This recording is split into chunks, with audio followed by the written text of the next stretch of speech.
कभी किसी का धन मत हड़प लेना, वरना नाश ना होगा, सर्वनाश होगा। किसी का 1 रुपए खाने की कोशिश ना करना, किसी का 1 रुपए हड़पने की, 1 इंच जमीन हड़पने की कोशिश ना करना, वरना नाश नहीं सर्वनाश होगा।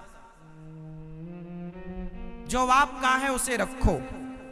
बेईमानी का धन, भाई का धन हड़पना चाहा दुर्योधन ने, सर्वनाश हुआ। हड़पना चाहा, बड़ा मजा आ रहा, लोगों का धन हड़पने में ना बड़ा मजा आता है, बड़ा मजा आ रहा दुर्योधन को। जीत लिया मैंने, जुआ में सब जीत लिया, बेईमानी से जुआ खेला, जीत लिया, बड़ा मजा आ रहा। जब दंड मिलेगा तो नानी याद आएगी।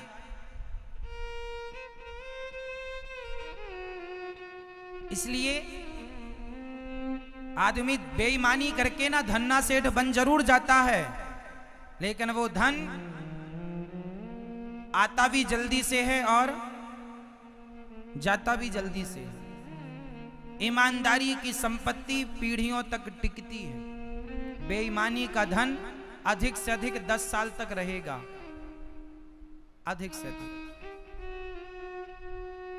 दुर्योधन का धन अधिक से अधिक 15 साल तक रहा। जुआ खेलने से लेकर के महाभारत के युद्ध की दूरी 15 साल थी। 12 वर्ष का वनवास, 1 वर्ष का अज्ञातवास, 13 साल, और 1 साल तैयारियों में लगा महाभारत की, 1-1.5 साल लो, 15वें साल युद्ध हुआ, सर्वनाश हो गया। इसलिए जुआ नहीं। कलयुग 4 जगह रहता है, द्यूतम पानम स्त्रियः सूना यत्र धर्मश्च चतुर्विधा। कलयुग कहां कहां रहता है? 4 जगह। कहां कहां मेरी मां? द्यूतम, जुआ। दुर्योधन ने क्या खेला था? जोर से और जोर से। आप लोग खेलते हैं जुआ? आजकल तो आप लोग मोबाइल पर जुआ खेल लेते हैं, ऐप डाउनलोड कर लेते हैं, वो भी एक जुआ है। आजकल बड़े बड़े सुपर डुपर स्टार जुए का प्रचार करते हैं। जंगली रमी इत्यादि मोबाइल पर डाउनलोड करके कितने बच्चे जुआ की लत पर लाखों हार गए और जुआ के आदी होकर जीवन बर्बाद कर चुके। इनका जिम्मेदार कौन? वही सुपर डुपर स्टार जो जुए का प्रचार कर रहे हैं। जुआ खेलोगे सर्वनाश होगा। खेलते तो नहीं हैं आप लोग? मोबाइल पर मैया, तो आजकल की मैयाएं भी लूडो खेलती हैं। द्यूतम पानम। कलयुग का दूसरा स्थान है शराब। क्या है? जोर से। आप में से कितने लोग पीते हैं? आप पीते हो भैया शराब? अच्छा, ये पीते हैं महाशय? पीते हो? रोज पीते हो कि कभी कभी? रोज पीते हो? बोलो, रोज पीते हो कि कभी कभी? रोज पीते हैं, रोज। बेटा है आपका? 2 बेटे हैं, तो बेटों को भी पिलाते हो शराब? पिलाया करो। रोज कितने की पी जाते हो? 300 रुपए की, तो 150 की बेटे को भी पिलाया करो। शराबी बाप का बेटा शराबी बनेगा? भाई आप पीते हो तो बेटे को जरूर पिलाना। पिलाओगे? क्यों नहीं पिलाओगे? क्यों नहीं पिलाओगे बताओ? शराब पीना अच्छा है कि बुरा है? जोर से। नहीं, उनसे पूछने दो ना, शराबी भाई से। शराब पीना अच्छा है कि बुरा है भैया? अच्छा है? नहीं तो काहे पीते हो? जब बुरा है, जो चीज आपके बेटे के लिए सही नहीं है वो चीज आपके लिए सही कैसे हो सकती है? जो आप अपने बेटे को नहीं पिला सकते तो वो आप स्वयं क्यों पीते हैं? और आप पीते हैं तो इसकी कोई गारंटी नहीं है कि आपका बेटा नहीं पिएगा, जरूर पिएगा। बेटे का भविष्य बिगड़ेगा तो उसके जिम्मेदार वो पिता होंगे। वो पिता जिम्मेदार होगा जो शराब स्वयं पीता रहा और बाद में बेटा भी शराबी बन गया। आपने अपने बच्चों के जीवन के साथ खिलवाड़ किया है। क्यों ये गलत काम नहीं छोड़ते आप? शराब पियोगे सर्वनाश होगा। किसी का नाश करना हो शराब पिलाना स्टार्ट कर दो, सर्वनाश ना हो जाए तो लिख के मैं दे रहा हूं आपको। जो लोग कहते हैं ना महाराज जी हम शराब पीते नहीं हैं, कभी कभी दोस्ती यारी में पी लेते हैं, जो तुम्हें शराब पिलाते हैं तुम उन्हें अपना दोस्त कहते हो। अरे जो दोस्त होगा वो आपको कभी शराब नहीं पिला सकता, जो दोस्त होगा वो आपको कभी गलत रास्ते पर नहीं ले जा सकता। दोस्त तो वो होता है जो कहता है कि यार मैं गलत हूं तुम गलत ना हो जाना, वो तो दोस्त है। और जो कहे कि मैं गलत हूं तो तू भी गलत हो जा, वो दोस्त नहीं है, वो आपका दुश्मन है। इन दुश्मनों को आपने अपना दोस्त मान रखा है। अभी भी कुछ नहीं बिगड़ा, शराब त्याग देना वरना पछताओगे। बहुत देर ना कर लेना। मैंने शराबियों का जीवन बर्बाद होते देखा अपनी आंखों से, पत्नी का मंगलसूत्र बिकते देखा, मैंने उनके बच्चों को अनाथों की तरह जीवन जीते देखा है। शराब पीने वाले का घर बर्बाद हो जाता है, ना उसकी पत्नी सुखी होती, ना बच्चे सुखी होते, ना माँ बाप सुखी होते।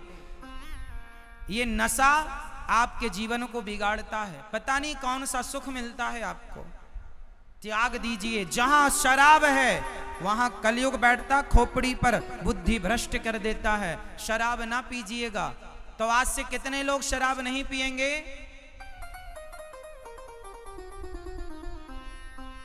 और यदि पीते हो तो अपने बेटे को जरूर पिलाना, और जब पीना तो बेटे का मुंह देखकर पीना कि एक थोड़ा सा पैक उसके लिए भी तैयार करके ले जाएंगे।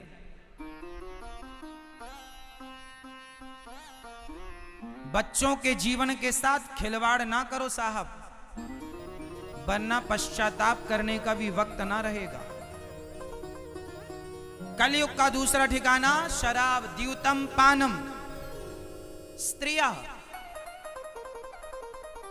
कलयुग का तीसरा स्थान है चरित्रहीनता, पर स्त्री और पर पुरुष।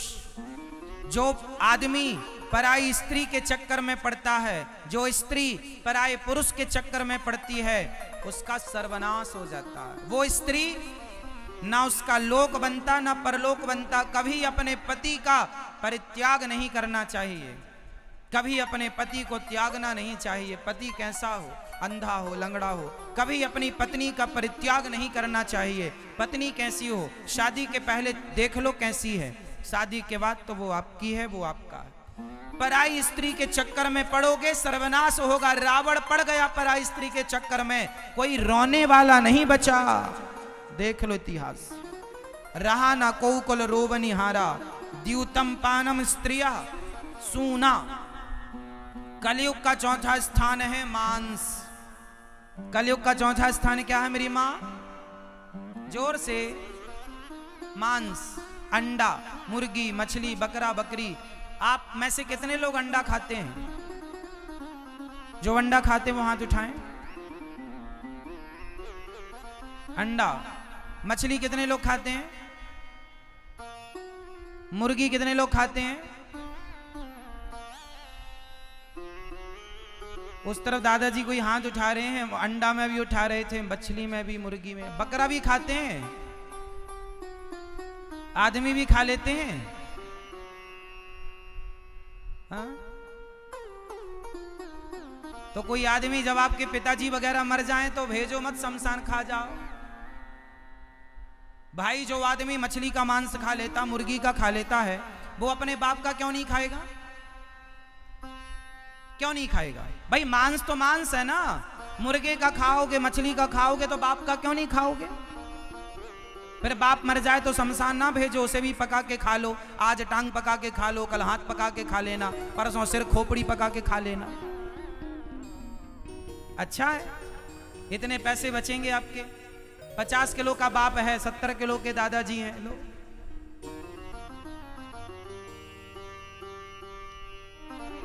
मांस, किसी की हत्या आप केवल इसलिए करते हैं कि मुझे अच्छा लगता है। तो शेर को भी, ध्यान से सुनिएगा, जो मांस खाने वाले लोग हैं वो ध्यान से सुने।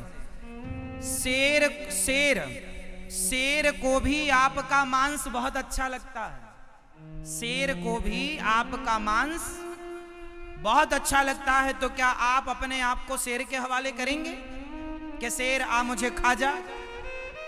कोई इंसान शेर के चक्कर में यदि फंस जाए जंगल में, तो उससे पूछो शेर कैसे गला दबा देता है और कैसे फाड़ फाड़ के खाता है।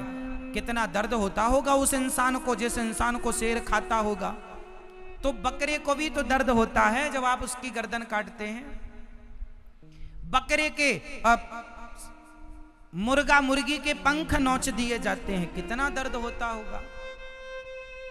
किसी का मांस इसलिए खाते हैं आपकी, आपको अच्छा लगता है। तो शेर को भी आपका मांस अच्छा लगता है। क्यों किसी की हत्या करना अपने स्वाद के लिए? अपनी इंद्रियों को इतना मुक्त ना छोड़ो कि आप अपने स्वाद के लिए किसी की हत्या कर सकें। हमारे यहाँ इसलिए खाने पीने में धर्म है, वो खाओ जो खाने योग्य है और भगवान को भोग लगा करके खाओ। जो भगवान खाते हैं वो खाओ, कुछ भी ना खाओ, कुछ भी ना खाओ, खाने योग्य खाओ। भगवान ने हमारे लिए दाल चावल सब्जी रोटी मेवा मिष्ठान फल फूल बनाए, खाओ ना, कौन मना करता? खूब प्रेम से खाओ। अब आप कहते हैं महाराज जी शेर भी तो मांस खाता है, तो शेर तो कपड़े भी नहीं पहनता। फिर शेर की तुलना तुम अपने से क्यों करते हो? शेर जानवर है, क्या तुम जानवर हो? शेर के पास बुद्धि नहीं है, विवेक नहीं है। तुम इंसान हो, तुम्हारे पास बुद्धि है, विवेक है। इंसान हो तुम, तुम्हारे अंदर दया है, क्षमा है, करुणा है। शेर के पास पेट भरने का ऑप्शन और कुछ नहीं है, पर तुम्हारे पास ऑप्शन है। शेर के पास मांस के सिवा दूसरा कोई ऑप्शन, लेकिन हमारे पास अन्न है। भरपेट अन्न खाओ, बादाम खाओ, काजू खाओ। फल किस लिए बनाए हैं?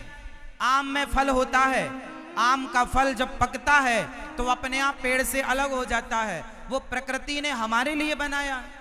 जब आप फल तोड़ते हैं किसी पेड़ से तो पेड़ को कोई तकलीफ नहीं होती, क्योंकि पेड़ से वो अपने आप गिर ही जाता है पकने के बाद। तो प्रकृति वो आपके लिए ही गिरा रही है, लो भैया पक गए, अब तुम खा लो। नहीं खाओगे तो वेस्ट हो जाएगा, इसलिए वो खाने के लिए ही है। अनाज खाने के लिए ही है। थोड़ा तो समझदार बनो, थोड़ा तो जिम्मेदार बनो और किसी की हत्या ना करो। द्यूतम पानम स्त्रिया सूना यत्रा धर्मश्चतुर्विधा। कलयुग का चौथा स्थान है मांस। तो आज से कितने लोग मांस नहीं खाएंगे या नहीं खाते थे? जो नहीं खाते थे आगे भी नहीं खाएंगे, वो लोग हाथ उठाएं। मैया आप मांस खाती हो? खाती हो मेरी माँ? तो हाथ उठाने में क्या दिक्कत हो रही है फिर? चलो, मांस बिल्कुल नहीं। इन चारों से बचना है।